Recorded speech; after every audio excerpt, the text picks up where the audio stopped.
दोस्तों, जैसा कि आप जानते हैं, अरविंद केजरीवाल जी को गिरफ्तार कर लिया गया था 21 मार्च को। और उसके बाद से लगातार चर्चाएं बनी हुई थी कि भाई क्या अरविंद केजरीवाल जी को जमानत मिल पाएगी, क्योंकि चुनावों से जस्ट पहले उनको गिरफ्तार किया गया था। तो क्या ऐसे में लोकसभा के इलेक्शन के दौरान कैंपेनिंग के लिए उनको जमानत मिलेगी और वो बाहर आएंगे? और ऐसे में ये मामला और इंटरेस्टिंग हो जाता है, क्योंकि अरविंद केजरीवाल जी पहले ऐसे चीफ मिनिस्टर, पहले ऐसे मुख्यमंत्री थे जो कि अपने ऑफिस में बने हुए हैं, सिटिंग चीफ मिनिस्टर हैं, और उनको गिरफ्तार किया गया है। और ऐसे में एक और यहां पर इंटरेस्टिंग चीज ये थी कि पहले ऐसे चीफ मिनिस्टर भी हैं जो कि यहां पर जेल से सरकार चला रहे हैं। तो ऐसे में अब यहां पर अरविंद केजरीवाल जी के मामले में सबसे बड़ी खबर निकल कर आई है कि सुप्रीम कोर्ट ने अंतरिम जमानत यानी कि इंटरिम बेल इनको दे दी है, और 1 जून तक अरविंद केजरीवाल जी अब बाहर रह सकते हैं और 1 जून को सरेंडर करना होगा। देखते हैं पूरा मामला क्या है। नमस्कार दोस्तों, मेरा नाम है सुमित और आप है मेरे साथ let's crack UPSC CSE Unacademy में। देखते हैं यहां पर पूरा मामला क्या है।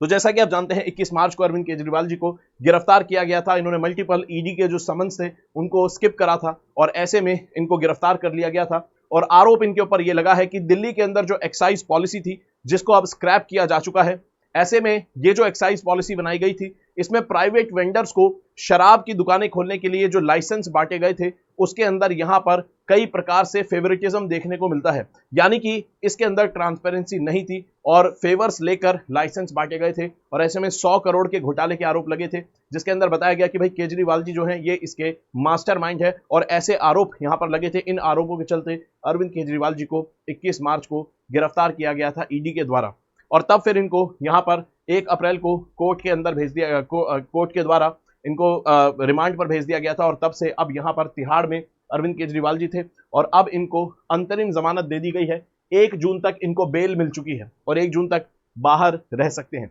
देखते हैं दोस्तों पूरा मामला क्या है। और ऐसे में यहां पर यूपीएससी के अंदर इस बार रिकॉर्ड लेवल पर सिलेक्शन हुए हैं अनअकैडमी की तरफ से।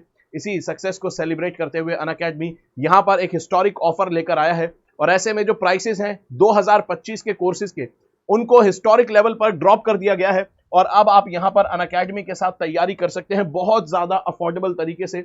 2025 की तैयारी अगर आप कर रहे हैं तो आपको यहां पर कोर्स मिलता है सिर्फ 25,000 रुपए के अंदर। तो सिर्फ 25,000 रुपए के अंदर आप पूरे साल की तैयारी कर सकते हैं।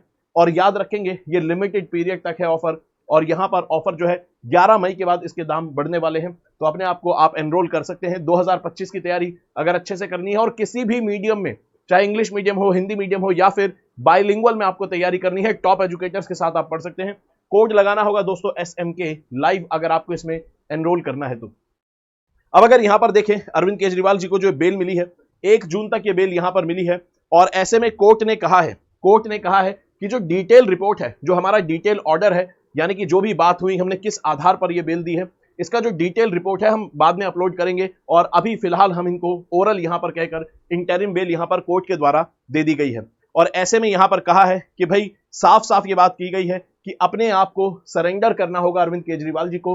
अंतरिम बेल की जो डेट है, यानी कि एक्सपायरी डेट 1 जून है, अपने आप को केजरीवाल जी को सरेंडर दोबारा से करना होगा। ठीक है, चलिए इसके बाद अगर यहां पर देखें तो सबसे पहले हमें पता होना चाहिए कि आखिर ये एक अंतरिम बेल होती क्या है।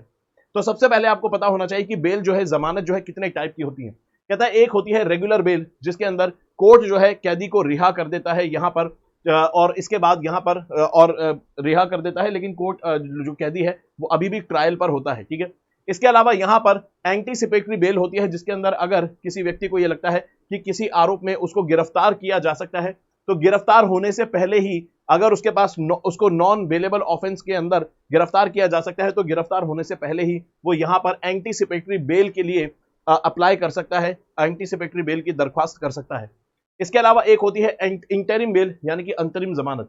ये तब दी जाती है जब अगर आपने रेगुलर बेल लेने के लिए आपकी जो एप्लीकेशन है वो पेंडिंग है, या फिर आपको एंटीसिपेटरी बेल लेने के लिए आपकी जो पिटीशन है वो पेंडिंग है। तो अगर आपकी पिटीशन जो है, आपकी एप्लीकेशन जो है वो अगर पेंडिंग है एंटीसिपेटरी बेल लेने के लिए या फिर रेगुलर बेल लेने के लिए, तब आपको यहां पर एक तरह से टेम्परेरी प्रोविजन के रूप में अंतरिम यानी कि इंटरिम बेल दी जाती है। टेम्परेरी मेजर के रूप में आपको इंटरिम बेल दे दी जाती है। इसके अलावा डिफॉल्ट बेल होती है कि अगर किसी व्यक्ति को गिरफ्तार कर लिया गया और उसके खिलाफ चार्जशीट जो है वो दायर नहीं की गई, और ऐसे में 60 से 90 दिन हो चुके हैं, तब ऐसे में ऐसे व्यक्ति को डिफॉल्ट बेल देनी पड़ती है। इसके अलावा मेडिकल ग्राउंड्स पर मेडिकल बेल दी जाती है। ठीक है, चलिए, तो यहां पर अगर बात करें अंतरिम जो जमानत है अब अरविंद केजरीवाल जी को मिली है, तो जाहिर सी बात है अंतरिम जो जमानत है ये कंडीशनल होती है। तो क्या कंडीशंस यहां पर कोर्ट ने कही है? कोर्ट ने कहा है कि भाई यहां पर अरविंद केजरीवाल जी 1 जून तक बाहर तो रहेंगे, लेकिन अरविंद केजरीवाल जी को यहां पर ये तय करना होगा कि वो सीएम के ऑफिस को विजिट नहीं करेंगे और दिल्ली सेक्रेटेरिएट यानी कि दिल्ली सचिवालय को भी विजिट नहीं करेंगे। तो अरविंद केजरीवाल जी बाहर हैं कैंपेन के लिए, चुनाव के लिए रैली कर सकते हैं, लेकिन दिल्ली सीएम के यानी कि चीफ मिनिस्टर के, मुख्यमंत्री के ऑफिस में नहीं जाएंगे। साथ में यहां पर सेक्रेटेरिएट यानी कि सचिवालय में भी नहीं जाएंगे, ताकि यहां पर किसी दस्तावेजों से, कागजातों से छेड़छाड़ यहां पर ना कर सके। इसके अलावा यहां पर कहा है कि भाई यहां पर किसी भी प्रकार से रैली में अपने आपके जो अरेस्ट होने का ये पूरा मामला है, इस पूरे मामले पर कमेंट नहीं करेंगे। ठीक है, किसी भी प्रकार से जो एक केस चल रहा है, इस केस को लेकर कोई टीका टिप्पणी कैंपेन के दौरान नहीं करेंगे कि भाई वहां पर जाकर बोले कि मुझे अरेस्ट कर लिया है, ये गलत है। इस तरह से इस केस से रिलेटेड चीजें यहां पर नहीं बोलेंगे, ऐसा यहां पर कहा गया है। उसके अलावा यहां पर कहा गया है कि किसी भी प्रकार के जो विटनेस हैं, किसी भी प्रकार के जो गवाह हैं, उनसे आप नहीं मिलेंगे। ऐसे में कहीं बाहर आकर आप गवाहों को तो अफेक्ट नहीं करना चाहते, तो ऐसे में उनको प्रभावित करके यहां पर जो ट्रायल चल रहा है इस प्रोसेस को ना प्रभावित कर पाए, इसलिए कोर्ट ने कहा कि आप गवाहों से भी नहीं मिल सकते और किसी भी ऑफिशियल फाइल का यानी कि आपके दफ्तर से जुड़ी हुई या चीफ मिनिस्टर से कामों से जुड़ी हुई किसी भी ऑफिशियल फाइल का एक्सेस यहां पर नहीं ले सकते हैं। ठीक है, तो ये सारी कंडीशन लगाकर अरविंद केजरीवाल को रिहा किया गया है अंतरिम बेल के दौरान, अंतरिम बेल पर, और 1 जून तक उनको बाहर रहने की यहां पर अनुमति मिली है। अब अगर बात करें यहां पर जो तुषार मेहता है, वो सॉलिसिटर जनरल हैं और सरकारी वकील हैं, और ऐसे में ईडी को रिप्रेजेंट कर रहे हैं, यानी कि एनफोर्समेंट डायरेक्टरेट जो संस्थान है उसका पक्ष जो रख रहे हैं वो सरकारी वकील तुषार मेहता रख रहे हैं, जो कि सॉलिसिटर जनरल हैं। उनके यहां पर अगर बात करें, उन्होंने अरविंद केजरीवाल जी को अंतरिम जमानत देने का जो फैसला है इसके खिलाफ वो यहां पर आर्ग्यूमेंट दे रहे थे। तो उनके आर्ग्यूमेंट्स क्या थे? क्योंकि वो चाहते थे कि अरविंद केजरीवाल जी को अंतरिम जमानत ना मिले। ऐसे में इनका कहना था कि भाई अगर आप अरविंद केजरीवाल जी को जमानत देते हैं तो इसका मतलब यह है कि कोई भी व्यक्ति जो कि अनैतिक काम करता है, कोई भी पॉलिटिशियन अगर अनैतिक काम करता है, तो वो इस आधार पर जमानत ले लेगा कि भाई मुझे इलेक्शन के लिए कैंपेन करना है। और भारत जैसे देश के अंदर तो कैंपेन जो है पूरे साल चलते रहते हैं, क्योंकि कभी किसी राज्य में इलेक्शन होता है, कभी किसी राज्य में, कभी लोकसभा का इलेक्शन है, कभी विधानसभा का, नहीं तो कभी पंचायत का इलेक्शन है, कभी लोकल बॉडीज का इलेक्शन है। तो ऐसे में यहां पर कोई भी जो राजनेता होगा, पॉलिटिशियन होगा, अगर आप उसे कैंपेन के लिए बेल दे देते हैं, तो ऐसे में फिर तो कोई भी पॉलिटिशियन कोई भी काम करेगा, अनैतिक काम करेगा, भ्रष्टाचार करेगा, कुछ भी गलत काम करेगा, और उसे पता है कि भाई मुझे कैंपेन के नाम पर मुझे बेल मिल जानी है, तो ऐसे में वो कभी अरेस्ट होगा ही नहीं, वो तो बाहर ही रहेगा, क्योंकि ऐसा एग्जाम्पल यहां पर सेट हो जाएगा। तो ये आर्ग्यूमेंट यहां पर सॉलिसिटर जनरल के द्वारा कहा गया, और कहा गया ऐसे में जो क्रिमिनल्स हैं उनको यहां पर मौका मिल जाएगा कि भाई क्राइम करो, पॉलिटिशियन बन जाओ और कैंपेन करते रहो, अरेस्ट होना नहीं है, ऐसा यहां पर कहा गया। और ऐसे में यहां पर कहते हैं, तुषार मेहता कहते हैं, सॉलिसिटर जनरल कहते हैं कि भाई ऐसा कोई हमें प्रेसिडेंट देखने को नहीं मिलता है। कहते हैं माफ कीजिएगा जज साहब, लेकिन हमें पास्ट में ऐसा कोई भी इंसिडेंट देखने को नहीं मिलता है जहां पर किसी पॉलिटिशियन को कैंपेन करने के लिए इस तरह से अंतरिम बेल दी गई हो, इसको रिलीज किया गया हो। तो और ऐसे में यहां पर कहते हैं कि हम किस प्रकार का एग्जाम्पल फिर यहां पर सेट कर रहे हैं, हम इस प्रकार का एग्जाम्पल सेट कर रहे हैं कि ऐसे में किसी व्यक्ति को बेल क्या इसलिए मिल जाए कि वो एक चीफ मिनिस्टर है, वो एक पॉलिटिशियन है, सिर्फ इसलिए उसको यहां पर जमानत पर रिहा कर दें, जबकि एक जो कॉमन आदमी है उसको इस तरह से बेल नहीं मिलती।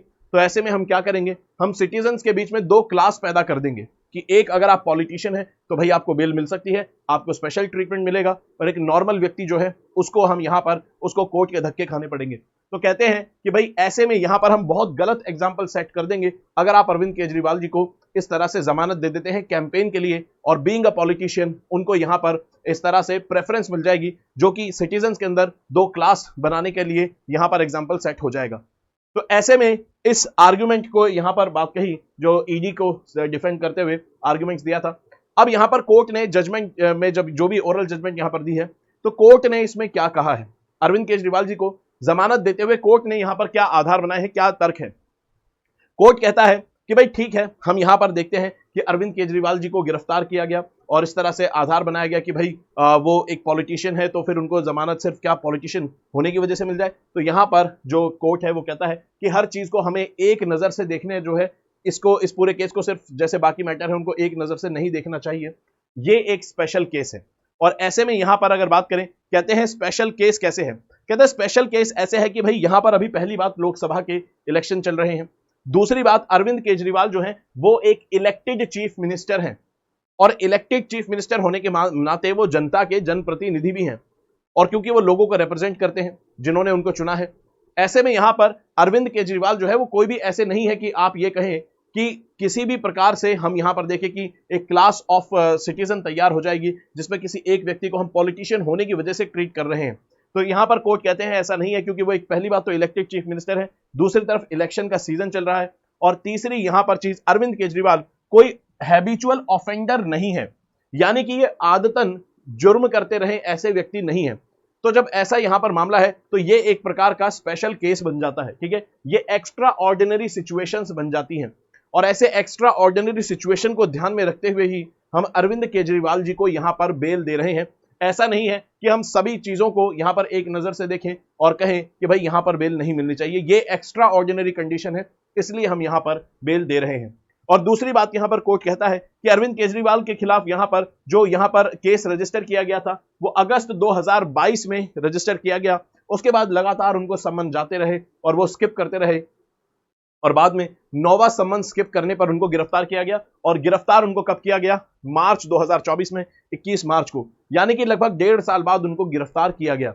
तो कोर्ट का कहना है कि जब 1.5 साल तक अरविंद केजरीवाल जी बाहर थे, तब ऐसे में 21 दिन तक अगर उनको अंदर रख लेंगे तो उससे कुछ ज्यादा बदलने वाला नहीं है। 21 दिन अंदर रखने से बहुत कुछ डिफरेंस नहीं आएगा, भाई 1.5 साल पहले भी बाहर थे, अब 21 दिन अंदर रह लेंगे और तो इससे क्या फर्क पड़ जाएगा। तो ऐसे में यहां पर अंतरिम जमानत यहां पर कोर्ट दे देता है, और कोर्ट का कहना है कि इसका डिटेल जो रिपोर्ट है वो हम बाद में अपलोड करेंगे, ठीक है। अभी ओरल यहां पर जमानत उनको दे दी गई है, फिलहाल यहां पर कंडीशनल बेल उनको मिल गई है। दोस्तों ये सारी चीजें हैं, और ऐसे में यहां पर जैसा कि आप जानते हैं अनअकैडमी के इस साल रिकॉर्ड सिलेक्शन होने को अनअकैडमी सेलिब्रेट कर रहा है, और टॉप 10 के अंदर आप देख सकते हैं 4 लर्नर्स अनअकैडमी के हैं, इंक्लूडिंग AIR1। तो ऐसे में हम यहां पर अनअकैडमी पर रिकॉर्ड लेवल पर प्राइसेस को ड्रॉप कर दिया गया है, और ये जो प्राइसेस ड्रॉप करे हैं ये खास वजह से करे हैं। कोर्सेज को पहली बात तो अफोर्डेबल बनाने के लिए यहां पर किया गया है, ताकि सब लोग अनअकैडमी से जुड़ पाएं और अपनी तैयारी क्वालिटी तरीके से टॉप एजुकेटर्स के साथ कर पाएं। और यहां पर प्राइसेस डेफिनेटली बढ़ने वाले हैं 11 मई के बाद। अगर आपको यहां पर एनरोल करना है सिर्फ 24,999 में, और 2025 की तैयारी करनी है, तो 2025 की तैयारी आप सिर्फ इस प्राइस रेंज में कर सकते हैं, सभी टॉप एजुकेटर के साथ। कोड लगाना होगा दोस्तों SMK लाइव। अब ये जो कोर्स डिजाइन किए गए हैं, पहली अफोर्डेबिलिटी की प्रॉब्लम सॉल्व होती है, दूसरी प्रॉब्लम सॉल्व होती है यहां पर कि बच्चों को टाइम कम मिलता है कोर्स कंप्लीट करने के लिए। तो ये कोर्स 1 साल का नहीं है, बल्कि आपको 3 महीने एक्स्ट्रा मिलते हैं, यानी कि 12 महीने का नहीं है, आपको 15 महीने मिलते हैं, 3 महीने एक्स्ट्रा आप अपने हिसाब से सिलेबस को कंप्लीट कर सकते हैं। तीसरी प्रॉब्लम यहां पर सॉल्व होती है वो ये कि बच्चों को समस्या आती है कि भाई मीडियम कौन सा चूज करें, या फिर मीडियम चूज भी कर लेते हैं तो उसके बाद क्लासेस जब कई बार लेते हैं तो यहां पर अलग अलग मीडियम की चीजें ज्यादा अच्छे से समझ आती हैं। जैसे किसी बच्चे को इंग्लिश में समझ आता है, यानी कि बाइलिंगुअल, किसी को इंग्लिश में और किसी को हिंदी में। कई बार बच्चा हिंदी मीडियम का होते हुए भी इंग्लिश की वीडियोस देखता है और उसको समझ आता है, इंग्लिश मीडियम का होते हुए हिंदी की चीजें देखते हैं, समझ आता है। तो ऐसे में इस प्रॉब्लम को भी सॉल्व कर दिया गया है। 3 सेपरेट बैच यहां पर लॉन्च किए गए हैं सभी टॉप एजुकेटर्स की गाइडेंस में। सबसे पहले है आपको बाइलिंगुअल में अगर तैयारी करनी है तो आरंभ बैच आपके लिए है, 7 मई से इसकी शुरुआत हो चुकी है।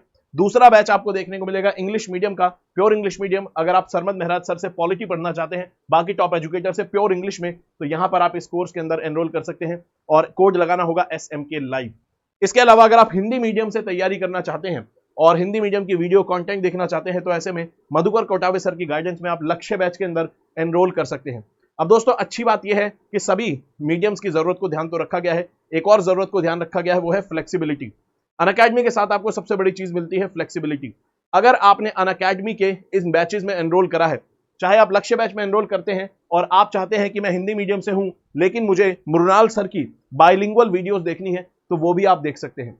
अगर आप चाहें कि मैं हिंदी मीडियम से हूं और मुझे सरमद मेहराज सर से पॉलिटी पढ़नी है, तो वो भी आप पढ़ सकते हैं, क्योंकि एक कोर्स में एनरोल करने के बाद सभी क्लासेस का, सभी एजुकेटर्स के क्लासेस का, बैचेस का एक्सेस आपको दे दिया जाता है।